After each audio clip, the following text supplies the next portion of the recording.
Hello guys, welcome to the another video of Shruti Evle and myself Shruti Evle, and we already started the lecture for the gravitation chapter of a science 1. ठीक है, तो हमने science 1 का जो series है वो अभी हमने चालू कर दी है, जिसका में हम क्या लेने वाले हैं, ग्रेविटेशन का जो फर्स्ट पार्ट है दैट इज वेरी इंटरेस्टिंग, जो कि मैंने लास्ट लेक्चर में कवर किया है. अगर आपने वो नहीं देखा है प्लीज जाके वो पहले देख लो, फिर बाद में इस लेक्चर पे आना. ठीक है, तो ग्रेविटेशन का जो आज है, जो कुछ इम्पोर्टेंट टर्म्स है जो कि बार बार बोर्ड्स में पूछे जाते हैं. ठीक है, सो वो आज हम कुछ लेने वाले हैं. ठीक है, so without wasting time come to the concept. ठीक है, सो आज हम पहला टॉपिक जो हम लेने वाले हैं that is uniform circular motion and the magnitude of centripetal force. ठीक है, so what is uniform circular motion. ये एक जो डेफिनेशन है वो कई बार बोर्ड में पूछी गई है, जो आपको ठीक से लिखनी है. बस एक शॉर्ट ट्रिक्स में यूनिफॉर्म सर्कुलर मोशन क्या होता है. तो यूनिफॉर्म सर्कुलर मोशन, अभी आप सर्कुलर मोशन से क्या समझते हो, एक जो गाड़ी है, एक जो आदमी वो क्या कर रहा है, सर्कल में ट्रैवल कर रहा है, that is circular motion. Right, कुछ भी अगर सर्कल में मूव हो रहा है दैट इज सर्कुलर मोशन. ठीक है, सो यूनिफॉर्म मतलब क्या है, equal distance in equal interval of time. मतलब अगर वो 2 किलोमीटर 1 आवर में चल रहा है तो next 2 km is also in 1 our.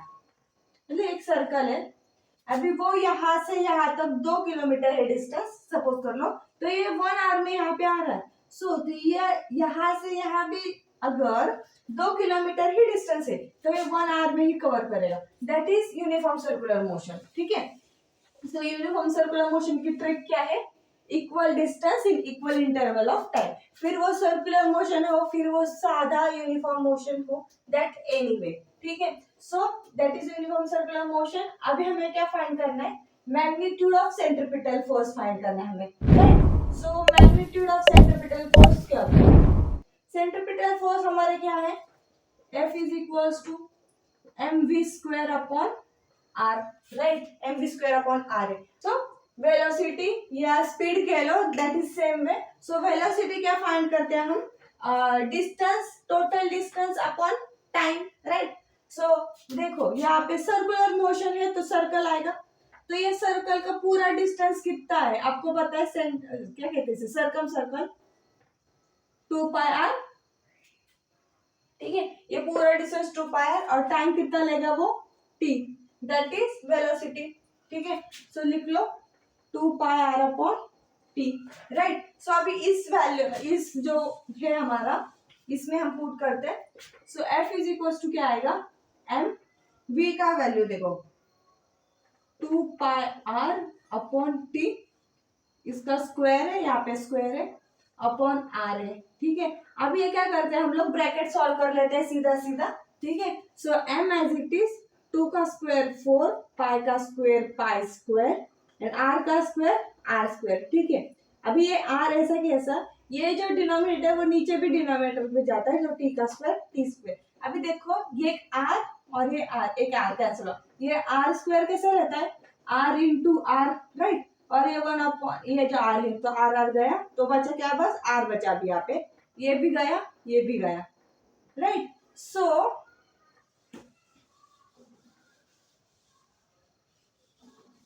ठीक है, तो अभी क्या हुआ है हमारा, m 4 pi square r upon t square हुआ है. ठीक है, सो अब क्या करते हैं, मल्टीप्लाई बाय क्या करते हैं, r स्क्वायर और डिवाइड बाय r स्क्वायर करेंगे, तो क्या होगा, देखो r स्क्वायर से ऊपर भी डिवाइड किया, नीचे भी डिवाइड किया, कुछ फर्क होगा, 1 ही आएगा आंसर.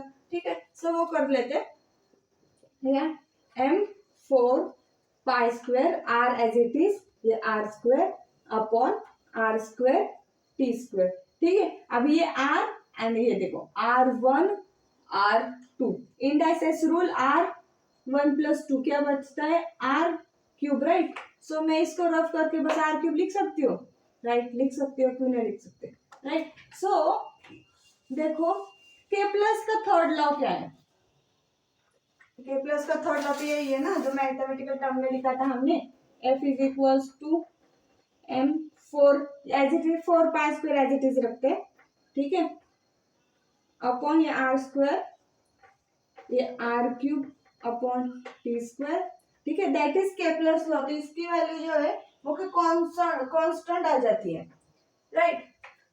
देखो के प्लस का थर्ड लॉ क्या है, the cube of the distance covered is inversely proportional to the square of the time of revolution, right. अब एक जगह तो इसका जो होता है वो कांस्टेंट होता है। सो यहाँ पे मैं लिख लेती हूँ।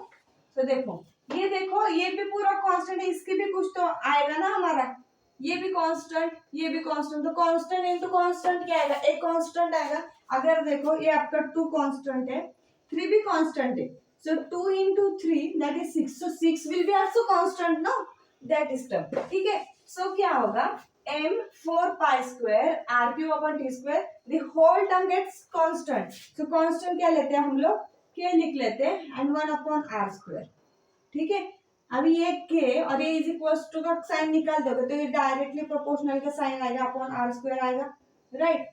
सो ये क्या है कि ये मैग्नेट ऑफ सेंट्रीपिटल फोर्स क्या आया कि the centripetal force is inversely proportional to the r square। देखो मैंने जो लास्ट लेक्चर है उसमें बताया था इनवर्स प्रोपोर्शनल का आंसर क्या होता है, अगर ये बढ़ा तो r स्क्वायर की वैल्यू क्या होती है, कम होती है, f अगर घटा तो r स्क्वायर की वैल्यू बढ़ती है, that is the so this is for the uniform circular motion and the centripetal magnitude of centripetal force, ठीक है।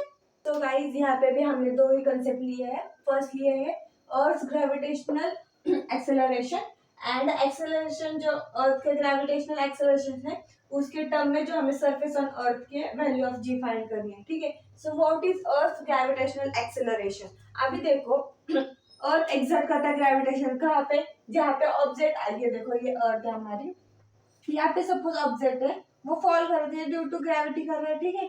तो ये क्या कर रहा है, एक ग्रेविटेशन फोर्स लगा रहा है, right. So the acceleration due to gravity, तो अगर वो ग्रेविटेशनल फोर्स अप्लाई करे तो उसको कुछ एक्सेलरेशन तो लगेगा, राइट, क्योंकि फॉर्मूला है क्या है हमारा, F is equals to ma। अगर वो ग्रेविटेशनल फोर्स लगा रहा है दैट्स ड्यू टू ग्रेविटी, हम उसको दैट ड्यू टू एक्सेलरेशन, ठीक है। सो अगर ग्रेविटेशनल फोर्स है तो और उसमें आपको एक्सेलरेशन निकालना है तो उसकी वो हम डिनोट करते हैं जी से।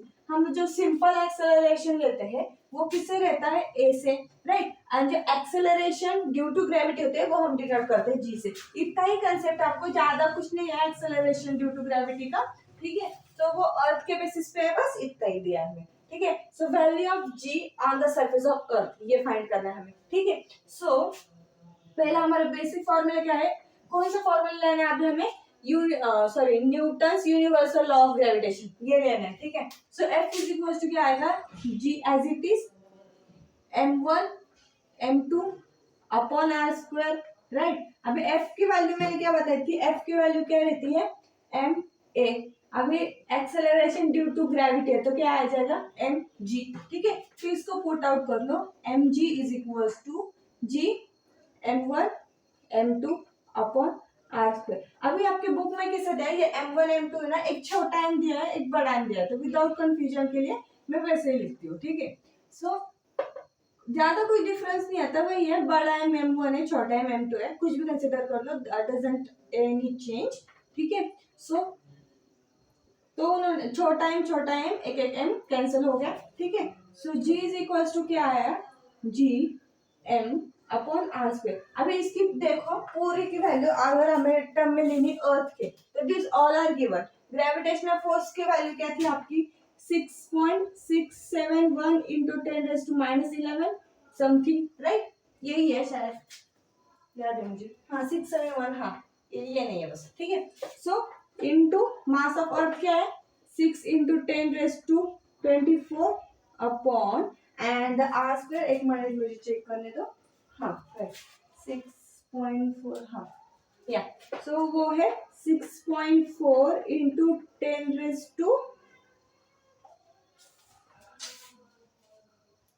मिला के आती है, राइट, 10⁻6 का square. This is all are given in the basis of earth.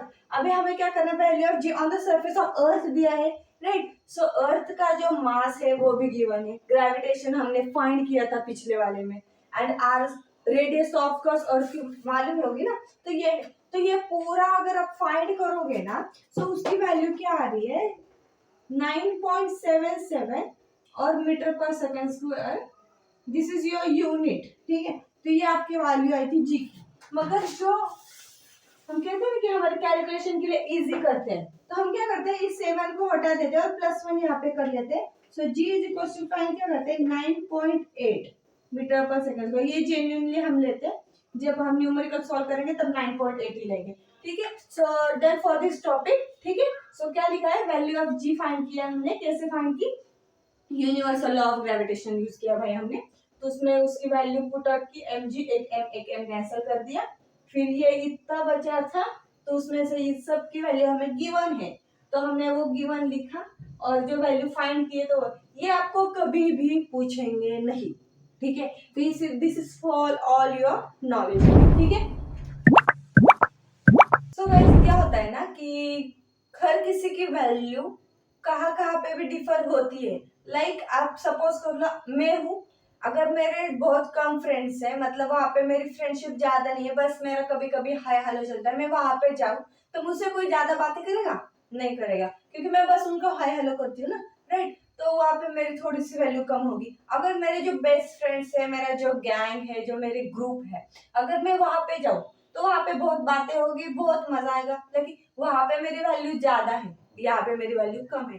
That is way same रहता है वैल्यू ऑफ जी की भी वैल्यू वेरिएंस करती है विद डिफरेंट, अभी उन्होंने क्राइटेरिया दिया कि along the surface of earth, surface of अर्थ के आपने सुना होगा, तो सेंटर पे आप खड़े रहोगे, अर्थ के अगर आप सेंटर पे हो तो ग्रेविटेशन बिल्कुल जीरो होता है, वहां पे ग्रेविटेशन नहीं होता है। अगर यहाँ पे जाओ तो धीरे धीरे धीरे धीरे बढ़ते जाता है, यहाँ पे जाओ तो धीरे धीरे बढ़ते जाता है, ऐसे, ठीक है। तो सरफेस ऑफ अर्थ की भी वैल्यू वेरिएट करता है विथ हाइट। अगर हाइट बढ़ के जाए, अगर हाइट बढ़ी, यहाँ पे था ग्रेविटेशन थी, यहाँ पे गई ग्रेविटेशन थोड़ी सी कम हुई, यहाँ पर गई थोड़ी सी कम है, अगर यहाँ पे गई तो जीरो के पॉइंट में आ जाएगी, राइट। जैसे जैसे आपकी हाइट बढ़ी वैसे वैसे आपका ग्रेविटेशन कम हुआ। सेम विद डेप्थ, जैसे जैसे नीचे जाओगे, यहाँ पे आप देखोगे, अभी मैंने जैसे बताया था नीचे नीचे बढ़ रहा था, मगर इसके भी अगर नीचे नीचे जाओगे ना तो भी जो वैल्यू है वो कम कम ही होती जाती है।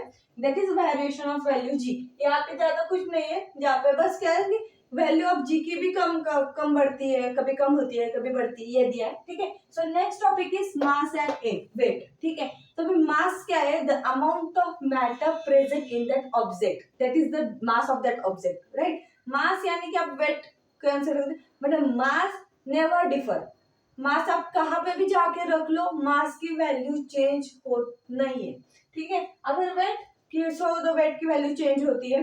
अगर वेट आप यहाँ पे रख लो तो वेट आएगा 20, सपोज करो 20 kg आएगा। अगर कहाँ पे आप दूसरे कोने में जाके, अभी यहाँ इस सराउंडिंग में नहीं कह रही, अगर आप दूसरे प्लेनेट पे जाके रख दोगे तो वेट उसका कम आएगा, ठीक है। और मास रखोगे तो मास सेम आता है, ठीक है। So weight is the mass, weight is also called as force, and force आपको पता है force तो change होता है due to gravity, right? So weight will be differ but mass will not differ, ठीक है। ये वाला भी डिफरेंस आपको पूछा जाता है, ठीक है। So guys, what is free fall?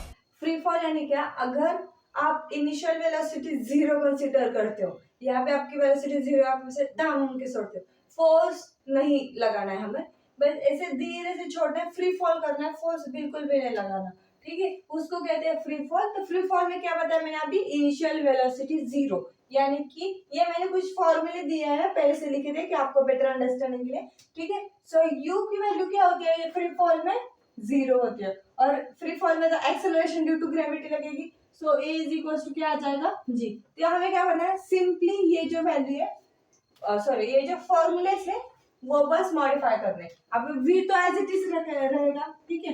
u की वैल्यू जीरो हो गई तो वो गई, a की value g, t as it is. ये देखो पहला फॉर्मूला ये था, दूसरा ये बना, ठीक है। अभी v स्क्वायर भी as it is, u square की वैल्यू जीरो हो जाएगी, 2 एज इट इज, a की वैल्यू g, यस, राइट, ठीक है। और अभी yes S is equal to, अभी U जीरो हो गया तो U into zero into T, zero आ जाएगी तो ये पूरा टर्म गया।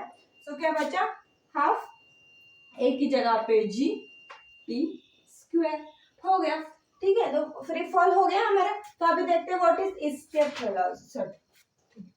This is for free fall. ठीक है,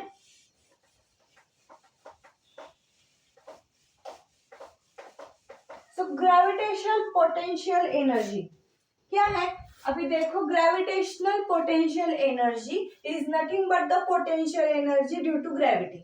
अब इसमें अभी कुछ नहीं, जो आपको जो टर्म्स है वो बस ग्रेविटेशनल के हमें इलाबरेट किया है हमें। ठीक है, सो ग्रेविटेशनल पोटेंशियल एनर्जी, अगर एक ऑब्जेक्ट रेस्ट पोजीशन में है, वो अभी स्टेट में है, तो वो कुछ एनर्जी स्टोर करता है और वो स्टोर की हुई एनर्जी को कहला जाता है वो पोटेंशियल एनर्जी है। ठीक है, सो पोटेंशियल एनर्जी का सिंपली आपको फॉर्मूला दिया है, potential energy is equal to minus g, वो ऑब्जेक्ट का मास, ठीक है, उसकी रेडियस एंड वो कौन से हाइट पे है, this is your potential energy. Done. Potential energy में क्या किया है, जो ऑब्जेक्ट रेस्ट पोजीशन में होता है वो, ठीक है, so this is g, that is gravitational constant, दो मास लिए हैं एंड द रेडियस एंड कौन से हाइट पर रखा है वो, दैट इज, ठीक है, so this is for the potential energy. अब देखते हैं व्हाट इज एस्केप वेलोसिटी। ठीक है, सो एस्केप वेलोसिटी में क्या होता है, जो हमारी जो एंडिंग वेलोसिटी होती है, जो फाइनल वेलोसिटी होती है वो जीरो होती है। ठीक है, बस इतना ही है, फाइनल वेलोसिटी होती है ना वो जीरो होती है। अभी एस्केप वेलोसिटी चल रहा है हमारा। ठीक है,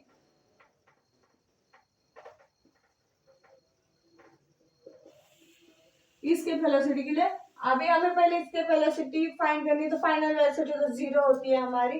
ठीक है, सो उसका क्या फाइंड करते हैं हम, सिंपली द डिस्टेंस है, मैक्सिमम डिस्टेंस कहाँ पे एस्केप वेलोसिटी एक्चुअल में हो सकती है वहां पे फाइंड करनी है। ठीक है, so v is equal to zero होता है, तो डिस्टेंस फाइंड करना है हमें, so v square is equal to u square plus two a s. ठीक है, ये जीरो हो गई। ठीक है, zero is equal to u square as it is, two एक की जगह पे आया जी एस। अभी डिस्टेंस फाइंड करना है, तो ये क्या करते हैं हम लोग, ये टर्म ये एज इट इज रख देते हैं, ये टर्म यहाँ पे आ जाएगी। ठीक है, so minus two g s is equal to u square.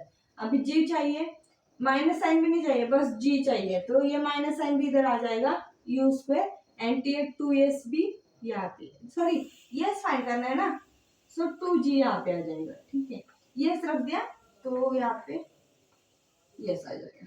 ठीक है, मैक्सिमम डिस्टेंस फाइंड करना था, तो this is where maximum distance where is velocity occur.